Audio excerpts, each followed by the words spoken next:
Good morning, everyone. Welcome into Mornings with Loretta. So there was a recent survey done, and I'm telling you, it blew my mind that found that over 1/3 of Americans spend less than 1 hour per year reviewing their health benefit options. And here to talk about it and to give us some wisdom about why we can stop that and why it's happening is Dr. Rhonda Randall, and she is the person to talk to. She is the Chief Medical Officer at UnitedHealthcare Employer and Benefits for Individuals. So, Dr. Randall, let's just jump right in there. What should people be thinking about as open enrollment gets underway this year? It's the same time every year, but yet it seems like we rush through it and we're not prepared and we just click something just for the sake of clicking it before the deadline. What's really going on here? Yeah, this is not a decision you want to procrastinate because it's about your health as well as your financial well-being. So, this is an important time of year to really consider what your options are. Spend a little bit more time in advance reading about them. You might have new plans available to you this year.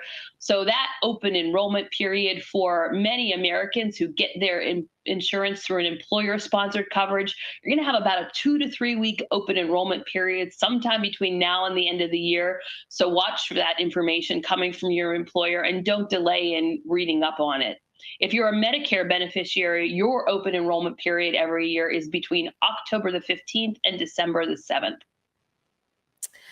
Yes, and we talked about that, and there's no such thing as over talking about Medicare benefits because I'm still confused, but I have some time to think about it, but I want to be informed. So on the health benefits option as it relates to open enrollment for healthcare benefits, what are some tips that you can share with us to help us pick the right health plan? Because I know sometimes we don't know what a PPO is, we don't know what an in coverage and out of network is. And so we're just really, for the lack of time, just choosing a plan that may not work for us. And then we either have too much, I don't know if you can have too many benefits, but you're paying for something you'll never use, or you don't have enough because you just can't plan for those emergency room visits. Yeah, great tips. Right. So in addition to not waiting to the last minute, other important tips are know that language, right? You mentioned some. What's the difference between an HMO and a PPO? What's the difference between a premium and a deductible? My insurance has a copay or a co-insurance. How does that affect my out-of-pocket costs? We have all of this information on our website and some really nice glossaries that'll help you walk through it. Just plain clear for those terms, and then Medicare made clear to help you navigate the differences between the parts of Medicare that are available. Okay, so can you explain, because I know I used to do open enrollment and orientation for a major company here. And so people never could understand the difference between having a copay and then paying your deductible. So there were different plans that offer different things. So what are some of the things they should look for in the writing of it? Because we see UnitedHealthcare, we just want UnitedHealthcare, not knowing there are some layers within that. And should younger people just go with a high deductible and older people just go with, the PPO? So we know we're going to probably be going to the doctor and we just want to do a copay versus a big deductible. Yeah, well, one size doesn't fit all, and there are a lot of options out there. And you may have new options available to you this year that weren't out there last year. So you may be very happy with the current plan you have and want to stay there, but you don't want to miss the opportunity to look at something new that may be available to you that could help have more benefits than you had before or lower your out-of-pocket costs. So again, not waiting to the last minute is important. Another great tip here is look to see that your personal physician, the doctor that you already have an established relationship with, is in the plan. That's going to help lower your overall costs. Cost is my next big question. Because no matter how much I want to save when I go to the doctor and pay that copay, I need to know cost is at the top of our mind. So do you have any additional tips to help people find a plan that works best for them? Again, is it the PPO? Is it the high deductible? What is a tip so we know what's best for us, and who do we ask? Yeah, you really need to consider your needs and the needs of the others in your family that are covered under the same plan as you when you're making this decision, right? So, are you somebody who is healthy and just goes and gets your annual wellness checkups, and you want to make sure you have coverage if you get sick or something unexpected? Do you know that you have a chronic condition and you take a medication and you want to make sure that that medication and the specialists that you see are covered under the plan, right? All important things to consider. Beyond that, I'll say mental health has become very important and front and top of mind over the last few years. Lots of plans have telebehavioral health, virtual care options that people really find very, very beneficial to their overall well-being. Look at that. Specialty benefits may be included in your plan as well. Dental, vision, and hearing, and they can be covered to different degrees within your plan. So those are things to look at as well. Wellness benefits can sometimes give you perks or incentives for making good choices like losing weight or stopping smoking. Yes. And so is that also the time, somebody just asked this question in the chat, is it also the time to talk about life insurance benefits as well under that same medical health coverage, or is that something totally different, annual enrollment? Whatever you sign up with at your employee is what you stay with. Yeah, so when you have employer-sponsored coverage, often they're going to have a time of year that they're doing open enrollment for all of their benefits, right? Which may include health insurance and other things that you could be eligible for, like disability, life, et cetera. So for many people who have employer-sponsored coverage, it's that same time of year. So you might have more things that you need to prepare and do your homework on. Okay, one more question, then I need to know where we can go for more information. What about the short-term and long-term disability? Is that part of open enrollment too?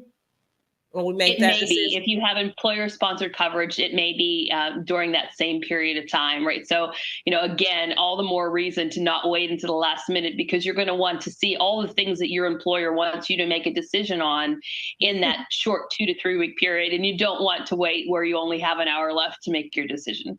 And that's what happens. And that's why I wanted to ask these questions, because if you don't know this, then you're going to just make just uninformed, random rush decisions, which may not be the best plan for you, because there's plan A, B, and C, the yellow plan, the blue plan, the green plan. So you need to know what your options are and then ask those questions. And employers have people on staff to answer those questions, right? You don't have to wait until like the day before the deadline to do it, because either you're going to lose your benefits or you're going to get the same one you had the previous year. It's been a minute since I've been in corporate America, but I remember that's how it works. Yeah, there is support, and we have that support on our website as well. You can go now and get that information, so you don't have to write all this down and remember it. Our website is uhcopenenrollment.com. You answered my question. I wanted to know where we can go for more information, and it's uhcopenenrollment.com. Please, this is the perfect time to do it, no matter what corporation. They all tend to have that same open enrollment deadline because it's healthcare coverage and they have to get things ready for the new year. And like she said, dental health is to be considered. How much do you need? How little do you need? And then there's vision coverage. And especially if you have a family, you should do it all. You should do it, a full plan, and then just budget for it. So Dr. Randall, thank you so much for stopping by to help us with this open enrollment questions and tips and tricks that we need to know to make informed decisions to cover ourselves and our families. Thank you so much for being our guest. Thank you. Be well. You too. Bye-bye. So let me tell you about Dr. Rhonda Randall. She is the Chief Medical Officer of UnitedHealthcare Employer and Individual benefits.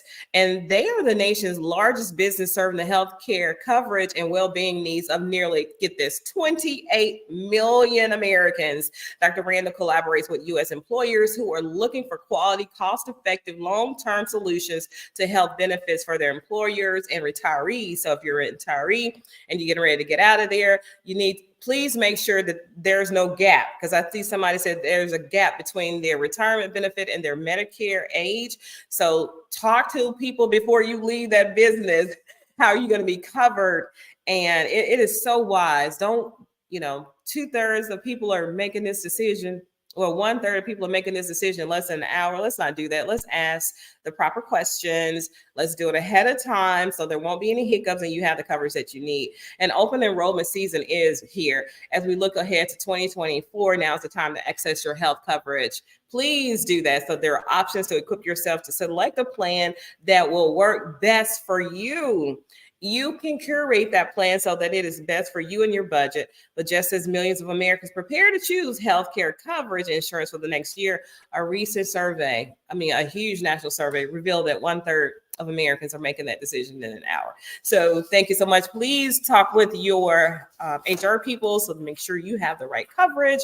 And that includes medical, mental health, vision, dental. All right, so let's make that happen. We do have another show for you, and I'm super excited about this show. We talked about Denise Silas is our guest, and she is here and ready to come on with us. And let me tell you, there's so many things I can tell you about her, but the one thing that we're going to concentrate on today is her Teal and Heels event. So Denise Miller Silas, welcome to Mornings with Loretta. Hey, great morning. Great morning. Can you hear me okay? I can hear you just perfectly. So I'm just going to jump right in there because I know you're also at an event and I have a meeting, but I needed to have this conversation. I remember reaching out to you and then you reaching out to me to talk about ovarian cancer awareness. We cannot talk about it. I don't think we talk about it enough, right? I agree. Yes. So could you tell me more about your annual event you host in honor of your sister that is regarding ovarian cancer and what inspired you to start this? It's now a tradition that hopefully your daughters will continue and their daughters and everybody will continue it. Yes. So my sister passed away in April 2011 from ovarian cancer. She is one of those cancers that actually, they call it the whisper cancer. So to turn my pain into passion, it was April when she passed away, and I found out that September was Ovarian Cancer Awareness Month. And it just gave me the opportunity to heal through the process of honoring her and her memory. So I just started bringing people together for Teal. Like anything around Teal was my first one in my home. And then it evolved to the event that we do today called Feel the Teal in Your Hottest Heal for Ovarian Cancer Awareness. So the goal is to raise money and bring awareness to hopefully save a life in her memory. That is so beautiful. I just want to get through this. So how has the event evolved over the years and what impact has it had in terms of raising awareness and funds for ovarian cancer research? So like I said, it started off in my living room, and a picture just popped up where at that time I'm with Mary Kay and we had Teal nail polish. So I just grabbed some ladies together and just share some facts with them there. And then I'm not even sure what made me do the Feel the Teal in Your Hottest Heels, how that came about. But just wanting to expand it. And as I was sharing it with people, it's one of those cancers that you don't hear people talk about. Like you hear there's a lot on breast cancer, but there's not much on ovarian cancer. And it's one of those that the symptoms for it's just natural, like bloating, a feeling that you didn't full fast, stuff that we normally experience, but we attribute it to other conditions. So that was one of the things with my sister. It was something that she was just retreated for acid reflux. So I just wanted to say, okay, maybe more women just need to be aware of it because we need to pay attention to our bodies and be able to say, hey, this is not normal. I maybe need to get this checked out. Wow, that's some good information because it is so many things that it could be, but what the worst thing we can do, two things: self-diagnose it. Oh, it's just indigestion, or I'm just getting older, or even let somebody tell you it's because of your aging. And then secondly, is to ignore it, to pretend that it's not even happening to you. So go to the doctor. It's always safer to err on the side of caution, to just go, and whatever it is with a medical professional, and for me, prayer, honey, it changes things. It definitely changes things.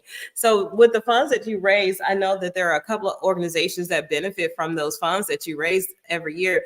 How did you choose those, and tell us about them? Okay, so I'm with Mary Kay as a business, and we have a charitable foundation. That charitable foundation supports women fighting domestic violence, as well as finding cures for cancers that impact women. So I had already been exposed to that concept prior to my sister passing. And I would say my mom also has passed from cancer. Hers from lung cancer. So I experienced both of them. So I always contribute to that organization. And then I always would try to find something locally. Back a few years ago, there was an organization in Bartlett for ovarian cancer. So I would partner with them. And just recently, I decided I wanted to have more of an impact on research to find the actual cure. So I decided to start donating to Ovarian Cancer Research Alliance as well. See, one person truly can make a difference. People seem to think that it's just me, Loretta. I really can't make a difference. I mean, everything started with one person's idea, one person's heart being touched and moved enough to say, I'm going to step out here and make this happen. Whatever you see that's going on, one person did. I also wanted to talk about, because you are also a growth coach. Yes. So, and now you're putting on your Empower Me, because it's ME, empowerment workshops.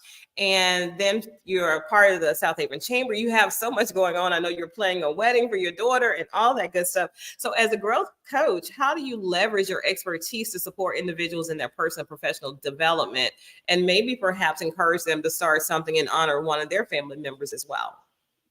I always tell people, I always promote turning your pain into passion, turning your pain and giving it purpose.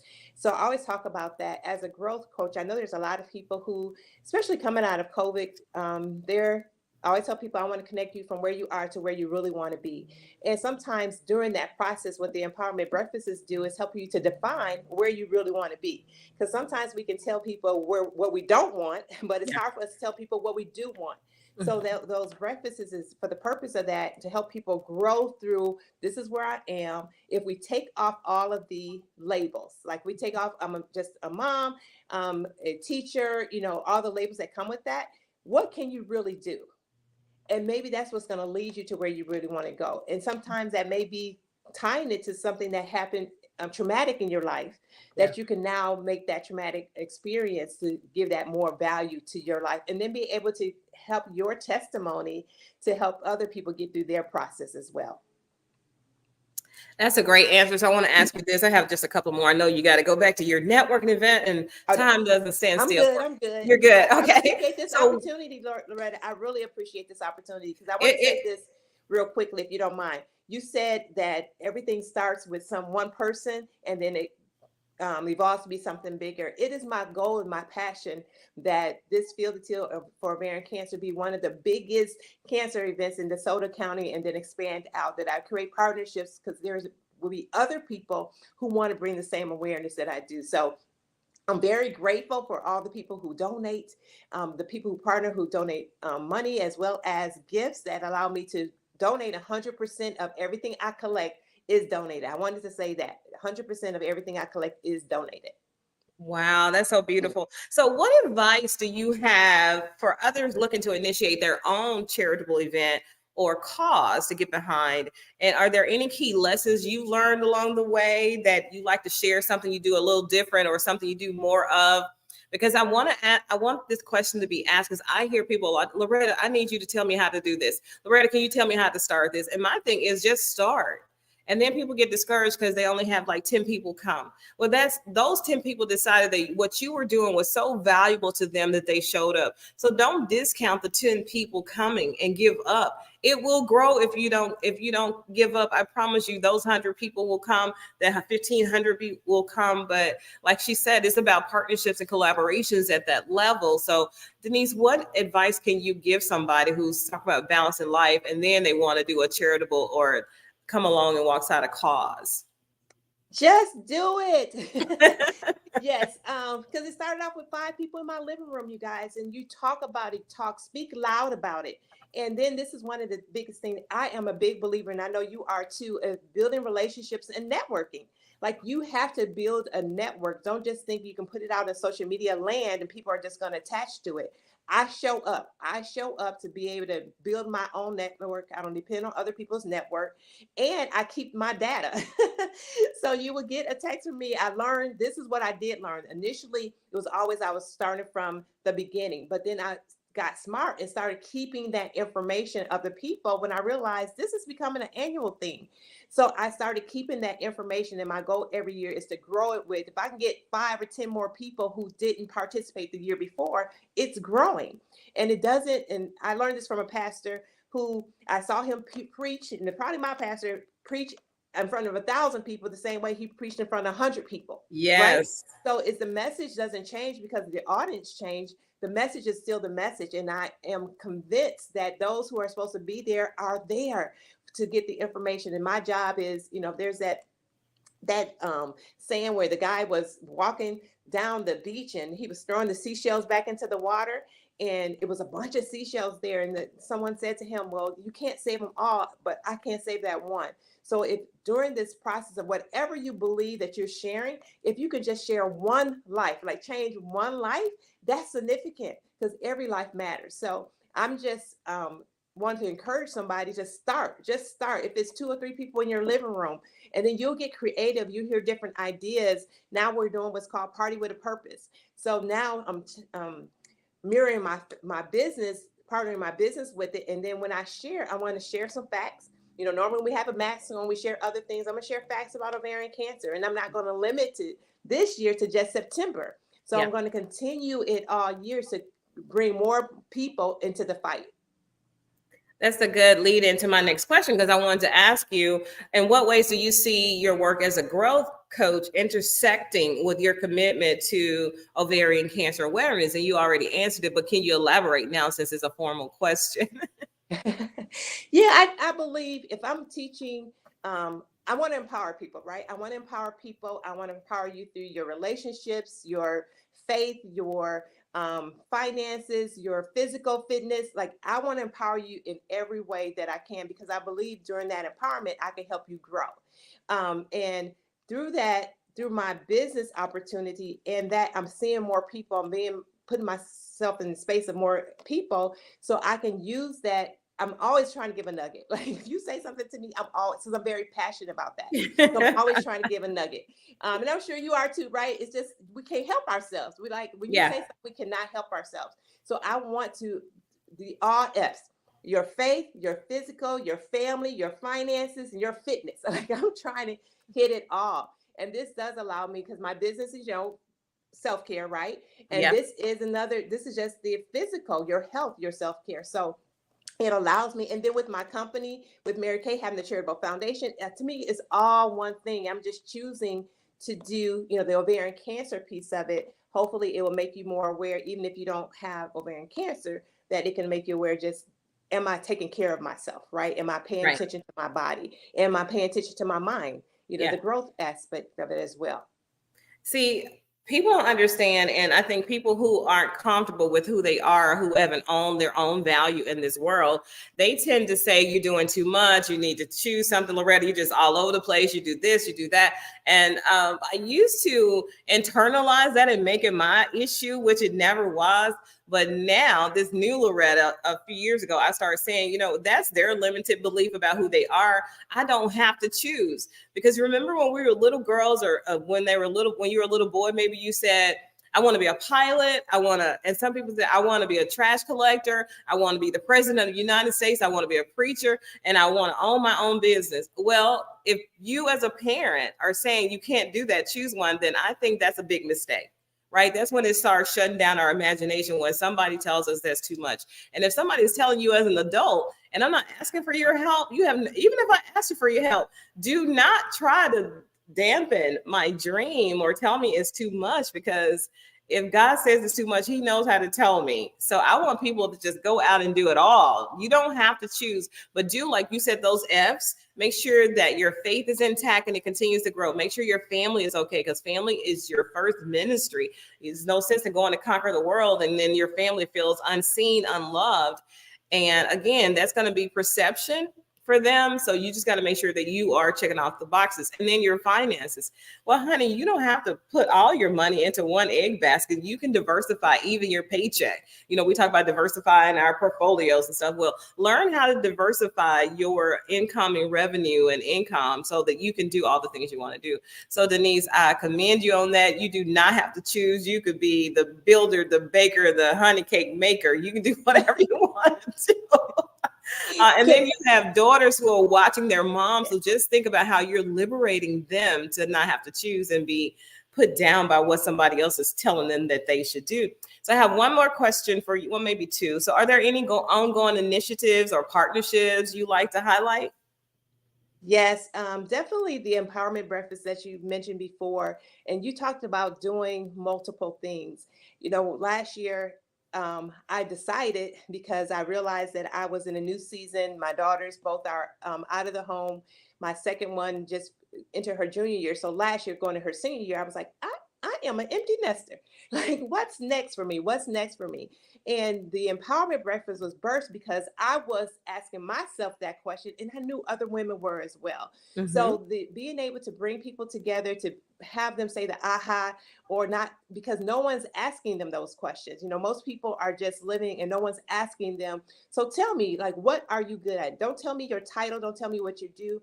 So this living the life of the and, I realized it didn't have to be, you know, because my primary business, of course, was Mary Kay. It did not have to be or. It was an and. I was in the season of my and so introducing pop-up shops, empowering people to find them best selves, and being able to support other entrepreneurs. So that's another event that I am doing. And after doing this wedding that you mentioned, oh my gosh, I used to do weddings years ago prior to getting into my Mary Kay. So that was over 30 years ago. And I refound my love. I love to do events. I love doing weddings. This has been an amazing experience. And we're, you know, hopefully we'll be able to introduce something soon with that. What we're going to do after this wedding, because I have learned a lot. Oh my goodness, I know, right? Yes. Do you think you'll get back into wedding planning then?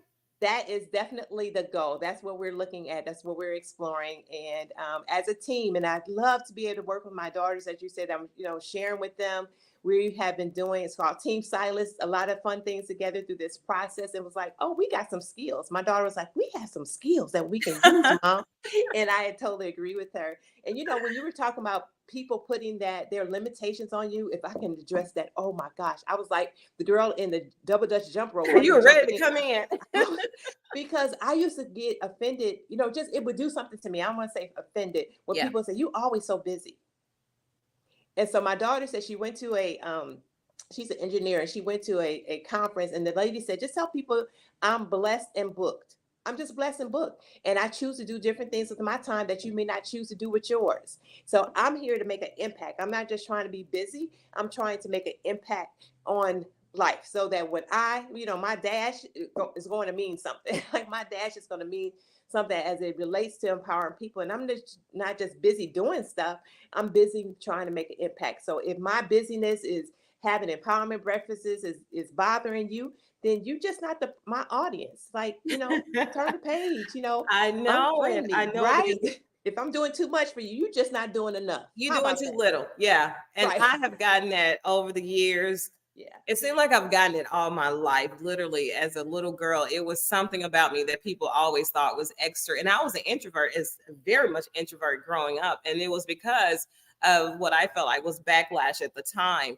And so, of course, now people ask me and they see me, or I said, well, oh, I didn't know you were coming. I thought you was too busy. That's why I didn't invite you. I'm like, well, you don't get to decide when I'm too busy for something.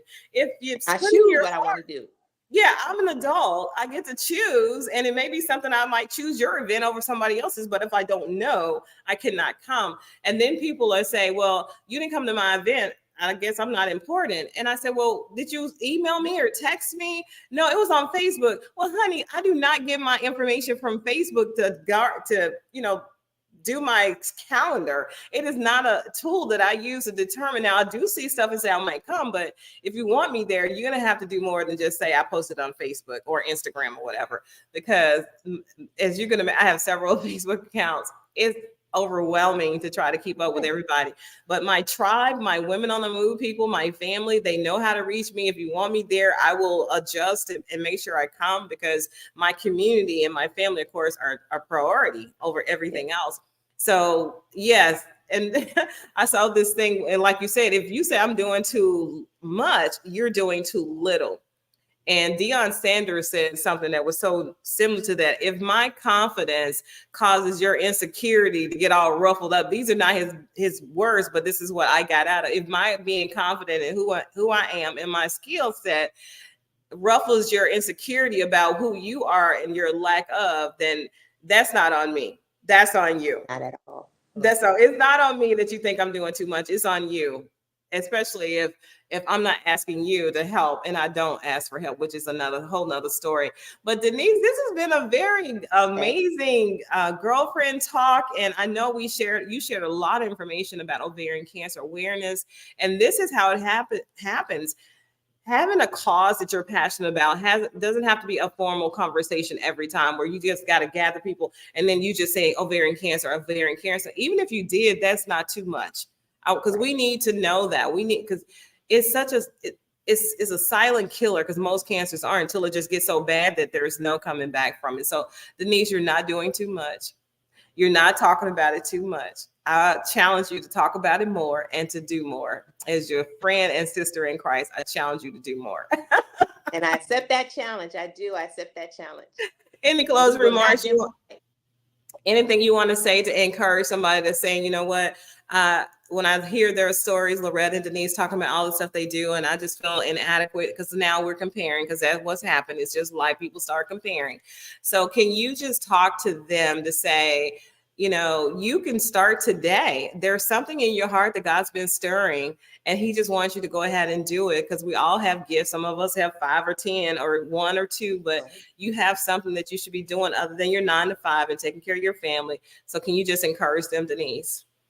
Yes, and God has appointed people for your task. Whatever it is, I just believe God has appointed people. So if you're surrounding yourself with people who are constantly telling you what you shouldn't be doing, you just got to find you a new tribe.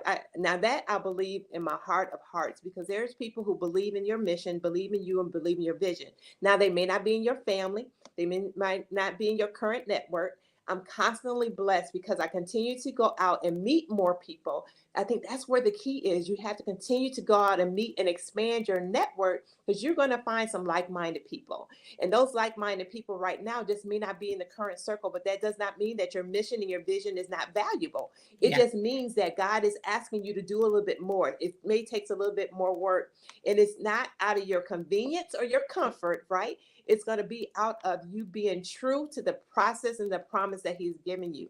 So I just encourage you to either connect whatever is in your heart, whatever that industry is, if it's cancer, whatever it is, find other people. There's so many communities and different things on, like you said, Facebook and social media. And I'm with you, Loretta. I do not depend on that as my form of communication. That's why I started gathering information. So if I want you there, I know I can't just depend on social media. That's the lie. That's what people are believing. Yeah. If that's all you're doing, you're doing too little. Yeah. If that's all you're doing, you're doing too little. It's way too little. But you think you being put in front of people, but you got to do some work now. It takes work. It takes a work. But if you're passionate enough about it, you're going to be willing to do the work. You are truly going to be willing to do the work, and people will be rewarded one person at a time. Believe it, just one person at a time, that you're making a difference, and you may change somebody's life. And that is a guarantee that if you're out there doing what you're passionate about and is in your heart to do, somebody will be impacted. And like Denise, that's what I care about now, is impact. I got to impact in a positive way, a meaningful way. So thank you, Denise, for being my guest on Mornings with Loretta for the very first time. Hopefully it will not be the last. I appreciate you. You're the best. So everybody, like we say in closing here, is think positive, dream big dreams, help someone along the way, and we'll see you soon. Bye-bye, everybody. Your life makes a difference.